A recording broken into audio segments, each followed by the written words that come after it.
জুলাই মাসের শেষ দিকেই গ্রহদেব সেনাপতি মঙ্গলে প্রবেশ করতে চলেছেন কন্যা রাশিতে। তার ফলে একাধিক রাশির জাতক জাতিকারা লাভের মুখ দেখতে চলেছেন। কারা কারা হবেন লাকি, তার হদিস দিচ্ছে রাশিফল। উৎসাহ, সাহস, সংঘর্ষের প্রতীক মনে করা হয় মঙ্গলকে। যাদের কুষ্টিতে মঙ্গল দুর্বল, তাদের স্বাস্থ্য, সম্পর্ক আর ধন সম্পত্তি সংক্রান্ত কিছু সমস্যা থাকে বলে মনে করা হয়। এই মঙ্গল গ্রহই এবার গোচর করতে চলেছে জুলাই মাসের শেষ লগ্নে। কারা লাকি দেখে নিন। মেষ রাশি।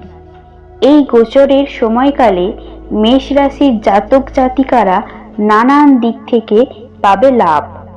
মেষ রাশির স্বামী গ্রহ মঙ্গল, আর তিনি এবার চাকরি, সাহস, রোগ, ঋণের ঘরে বসে মেষ রাশির জাতক জাতিকাদের সুখের সময় এনে দেবেন।